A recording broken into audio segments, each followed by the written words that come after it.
Hola, soy Luisa y bienvenidos a un nuevo video de Desde Afuera.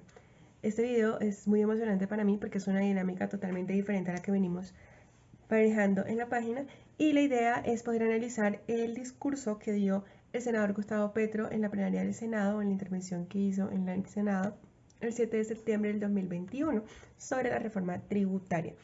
Reforma tributaria que ya está sancionada, que ya está aprobada y que ya tenemos un video en la plataforma para que vayan a verlo. Entonces empecemos.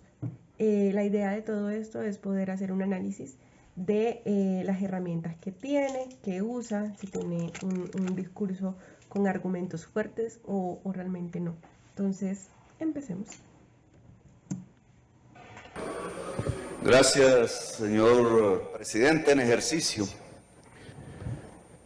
En el año 2019, este Congreso decidió regalarle a los sectores más poderosos e improductivos del país 20 billones de pesos al año. Dijeron que era para aumentar el empleo. Mentirosos. Bueno, dos cosas. Primero, sería muy bueno el poder decir cuáles son los sectores improductivos del país. Creo que aclara para quién está yendo el discurso, a quién se está refiriendo, y creo que le daría un poco más de fuerza a lo que trata de demostrar. Y segundo, considero que el adjetivo mentirosos es totalmente no profesional. Digamos, estamos en el Senado de la República, que se supone que es en donde se da toda la cuestión política de forma respetuosa, con argumentos, y tras del hecho, pues se supone que estas personas antes de dar una intervención ya han investigado lo que van a decir, ya tienen un discurso. Entonces no creería yo que sea realmente positivo. Es un término muy populista, es realmente la oposición diciéndole entre comillas la verdad a la persona, como diciendo como que, ay, sí, súper bien, que le digan mentiroso, pero realmente no me parece académico. Sigamos. Engañaron el país. Nunca jamás, después de esa reforma tributaria, aumentó el empleo en Colombia. Entonces con eso pues ya sabemos, supongo que se refiere a que en el 2019 la reforma tributaria buscaba disminuir los impuestos a las empresas para que, entre comillas, hubiese más empleo. Cuando él dice en el 2019, nunca jamás volvió a crecer el empleo del país, me parece que son términos realmente muy ambiguos. ¿Qué significa nunca jamás? ¿Qué delimitación del tiempo es esa? No me parece que sea el término adecuado en una intervención en el Senado. Creo que no es el correcto. Ahora, si él se refiere que después del 2019 no hubo aumento del empleo, ¿a base de qué? ¿Qué cifras tiene? ¿Dónde están los datos? Entonces, el DANE demostró que no hubo aumento del empleo. Tal, aquí están las cifras, aquí están los datos, no hubo un crecimiento. Al revés, la tasa de desempleo subió tanto. Entonces, yo aquí les voy a mostrar en realidad si es cierto lo que él dice. No hubo un aumento del empleo. En realidad la tasa de desempleo venía subiendo desde 2017 de manera sostenida y en el 2019 llegó al 10,5% y luego llega el 2020 con una pandemia mundial en donde la tasa de desempleo terminó de... ¿Sí? Porque obviamente en medio de una crisis tanto financiera, económica y laboral no hubo forma realmente de que esto sucediera. Entonces, si estamos en el 2021 y él dice el empleo a partir de 2019 nunca jamás volvió a crecer, sí, no sé si me hago entender, no, realmente no es una frase muy correcta ni técnica en ningún sentido. Sigamos. Ni la teoría consigna siquiera que rebajándole los impuestos a los más poderosos se puede aumentar el empleo en ningún país del mundo.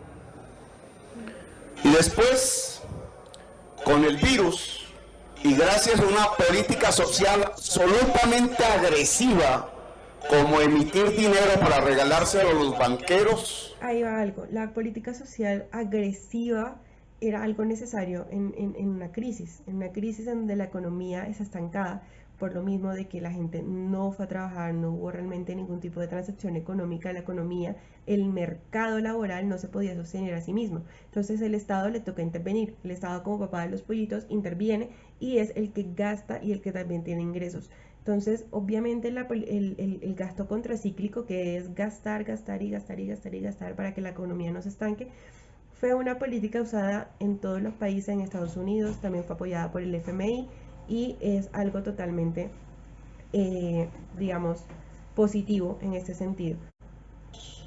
Aumentaron el hambre a la mitad de la población colombiana. Ahí va otra cosa, sí, es totalmente falso decir que todo el gasto social que hizo el Estado fue solamente para los bancos. Sí es cierto que hubo una gran emisión de dinero, no solamente para pagarles la nómina a ellos, sino también porque la idea era que con la tasa de intervención, o sea, que la tasa de préstamos fuera bastante baja, de esa forma la gente cedería más al dinero, la gente tendría como más acceso a los préstamos y no se estancaría la economía, y pues para esa plata pues también se necesita que los bancos siguieran recibiendo dinero. Entonces, pero es totalmente falso decir que solamente fue para eso, porque según lo que aparece en el marco fiscal de mediano plazo, la cantidad de dinero que más se llevó realmente fue a la ayuda a la población en condiciones de vulnerabilidad, fue lo que más gasto tuvo, y fue los giros extraordinarios a los programas sociales que se hicieron, no solamente el programa de ingresos solidarios, sino también muchísimos otros que se crearon luego después, como la devolución del IVA, como lo de la caja de compensación. Adicionalmente, todo esto, digamos, se llevó como un montón de plata. Luego, la que más se llevó dinero en el gasto social del 2020 fue la atención de emergencia sanitaria, que obviamente nosotros no teníamos una infraestructura de salud, entonces tocó montar un montón de dinero para la atención de salud, para las vacunas, para el sector de seguridad, de defensa, para todas las cuestiones de los protocolos de los colegios públicos, de las instituciones públicas como tal, entre muchas otras cosas. Nosotros, como sabemos, una de las críticas fue que no hubo, digamos, tocó que pasara una pandemia mundial para poder reformar y mejorar el sistema de salud, y es cierto, y ese dinero también se fue del gasto público. Entonces decir que todo el gasto social fue para los bancos y es totalmente falso y es totalmente populista, porque pues en su oposición él quiere hacer ver que el Estado no cumple con sus labores, que no las cumple de manera eficiente. Puede ser, esa es otra discusión, pero de que sí hubo, y que es totalmente falso lo que está diciendo sobre que solamente se emitió dinero a los bancos, sí es totalmente falso. Sigamos. Y se les ocurrió a ustedes y al gobierno Carrasquilla y Duque aumentarle los impuestos a la comida. Ahí va otro punto, eso es totalmente falso, eso nunca sucedió. O sea, el impuesto a la comida era una propuesta de la reforma tributaria de Carrasquilla, pero eso no pasó. Y al no pasar, pues obviamente esta afirmación pierde validez. Hicieron estallar el país. Eso sí es cierto. Y retrocediendo, ahora presentan esta reforma tributaria. Cuando el país tiene la economía estancada y la clase media empobrecida... Eso es falso, por dos. Cuando hablamos de que la economía está totalmente estancada, no es así. En realidad, la economía colombiana ha mejorado de una manera bastante exitosa.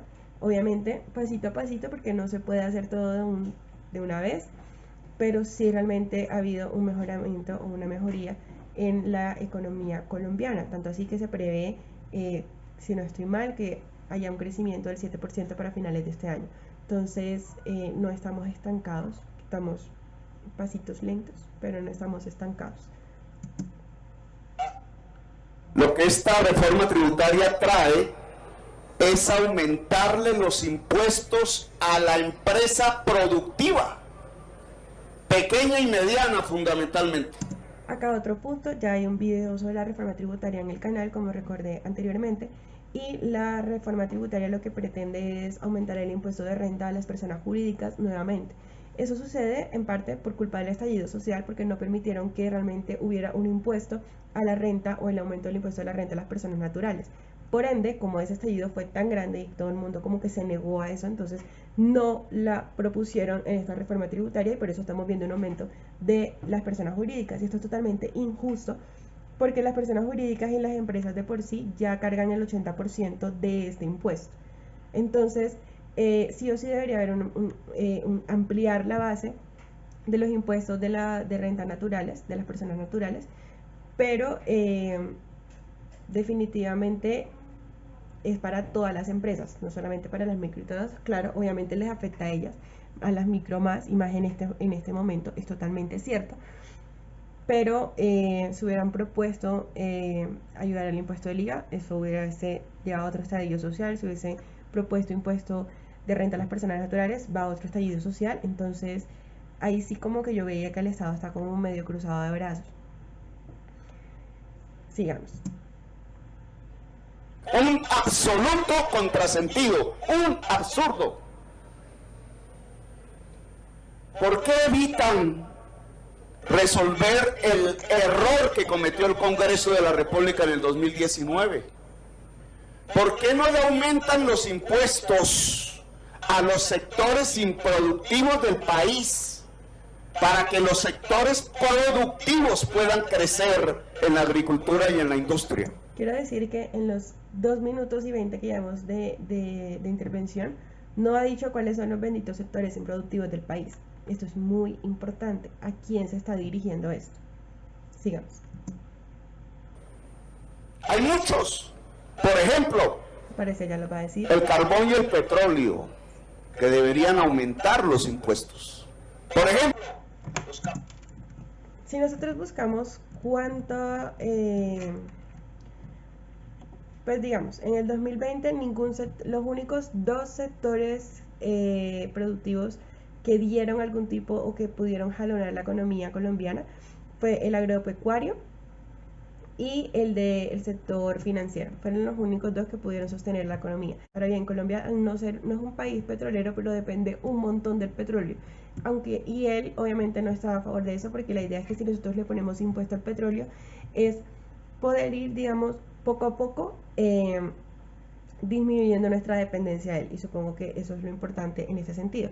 Ahora bien, si nosotros vamos a buscar la contribución de minería en el 2019 al PIB fue del 1%. Un 1%, como decía el profesor mío, un punto porcentual es un montón en el PIB, pero sí, no es suficiente. Pero al igual, el que más realmente contribuye al PIB es el comercio y transporte. Luego tenemos administración pública, obviamente el Estado, papá de los pollitos, impuestos, inmobiliarias, y ya, todos los demás sectores siguen aportando el 1,1,1,2,2,2%. Entonces, no sé por qué se refiere que son improductivos. Sigamos. los capitales financieros, que son improductivos. Por ejemplo, los dividendos, que es una forma de destruir las empresas. Por ejemplo, las importaciones agresivas contra la producción colombiana. Por ejemplo, las tierras improductivas, fértiles.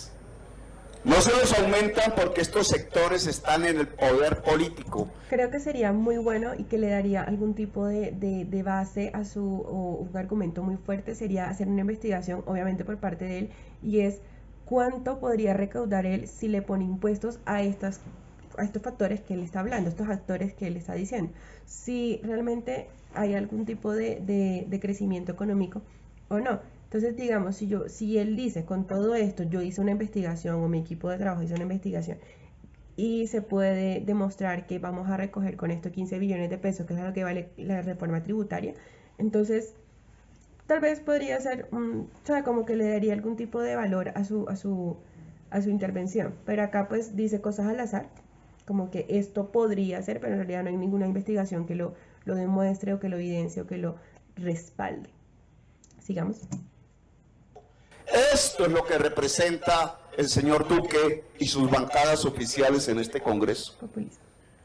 ¿Para qué entonces le aumentan los impuestos a los sectores productivos y medios del país? Aquí es importante porque el ICA, que es un impuesto que está en la reforma tributaria, es como limitarle, como digamos, esos beneficios que tiene la cuestión agropecuaria en Colombia. Sí me parece un poco, digamos, negativo, porque teniendo en cuenta de que el sector agropecuario fue el que nos sostuvo durante la pandemia, tal vez no sería tan bueno ponerle impuestos. En eso sí estoy totalmente de acuerdo. No es para disminuir el déficit fiscal, que era lo responsable ahora. No, es para una sola cosa: comprar votos para el año entrante. Yo quiero saber si todos estamos en la misma página, y es ¿de dónde se sacó eso? O sea, no entiendo qué tiene que ver A con B. Pareciera que fueran relacionadas en una discusión de casas. Tal vez uno dice, bueno, sí, eso no es para eso, eso es para comprar votos, puede ser, pero en el Senado me parece que una acusación de este estilo, sin ningún tipo de evidencia, sin ningún tipo de datos, no ha dado ni un solo dato en toda la intervención, me parece, no entiendo, o sea, mediocre y totalmente innecesario, y no sé qué tiene que ver A con B. Vuelvo y repito, no entiendo de dónde salió esto. Mantenerse en el poder. Si ustedes quisieran disminuir el déficit fiscal, el ministro de Hacienda en este momento nos estaría diciendo que en el mundo se provocó una gran emisión de una moneda que se llama derechos especiales de giro y que se los entregó a los países para resolver el grave problema de la deuda producida por el COVID.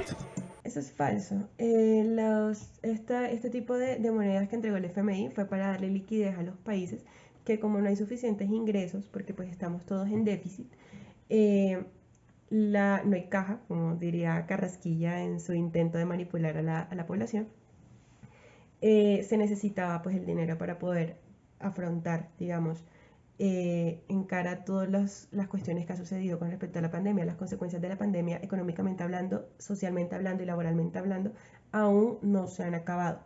Entonces, no es del todo para pagar la deuda. Es más, este regalo, como diría el señor Gustavo Petro, no tiene ningún tipo de, digamos, de incidencia en la deuda pública como tal.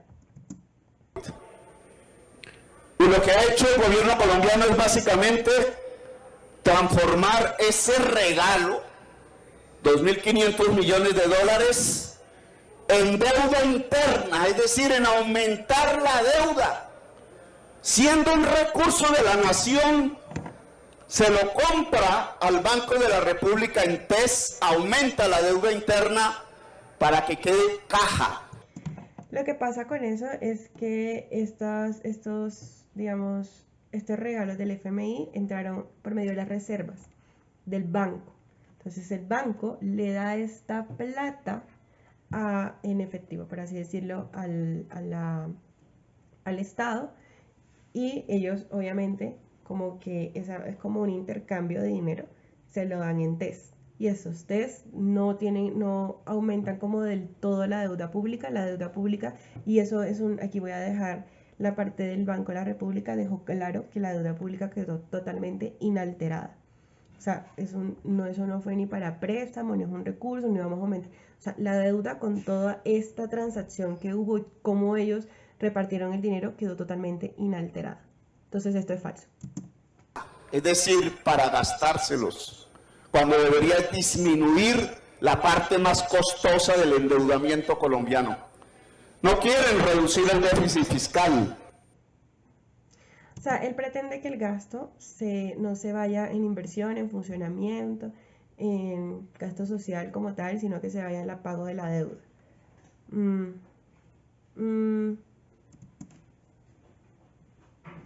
Termine, senador Petro. No quieren reducir el déficit fiscal.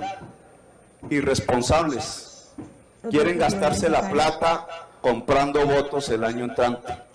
Y esa plata va a salir infundada e impopulista. Del pequeño y mediano empresario, de la clase media, porque ni siquiera son capaces de aumentarle los impuestos a quienes gobiernan en Colombia. Los capitales improductivos, los que no trabajan. Muy interesante, porque en la reforma de Carrasquilla había muy buenas partes sobre ponerle impuestos, digamos, a las pensiones que son altas, que son de más de 8 millones de pesos, pensiones de 15 millones de pesos que podrían pagar impuestos, ¿sí? O el impuesto a la riqueza, que también hacía parte de la reforma de Carrasquilla y tampoco lo aceptaron. Entonces, pero depredan el Estado, la gente y la naturaleza. Gracias, señor presidente. listo, hasta acá el video de la intervención. Bueno, ¿qué puedo decir de pensamientos finales? Me parece que es una intervención bastante mediocre, que le falta evidencia, que le falta argumento, que le faltan bases, que siendo un senador de la República que pretende ser presidente, sería muy bueno que sus discursos siempre estuviesen basados en datos, en cifras, que fuese muy académico, que fuese muy real, porque eso permite que haya realmente algún tipo de validez en las frases que se lanzan. La mayoría de la intervención fueron acusaciones infundadas, que en realidad no veo, como digo, evidencias, pero tiene puntos muy reales, tiene puntos que son muy ciertos y que vale la pena también como prestar atención. Y es que ahí se necesitan más impuestos, se necesita impuesto a la riqueza, a las pensiones altas, se necesita más impuesto a las personas naturales, se necesita quitarle las exenciones al IVA. No me refiero a la canasta familiar, en el sentido de que no me refiero a los alimentos como tal, sino a esas otras cosas que no hacen parte y que solamente benefician a los ricos. Se puede hacer una reforma tributaria diferente, tal vez, pero esta es muy sensata. Pero la discusión no es sobre la reforma tributaria, sino cómo me pareció el discurso, y la verdad me pareció muy populista. Me pareció bastante populista, pero bueno, tiene puntos a destacar como oposición. Y bueno, con esto sería el video de hoy. Espero que les haya gustado, que les haya entretenido un poco. O sea que está un poco largo, pero considero que vale la pena analizar parte por parte. Y con eso quedaría todo. Espero que les haya gustado. Compártanlo, denle me gusta y nos vemos en una próxima ocasión en otro video de Desde Afuera. Adiós.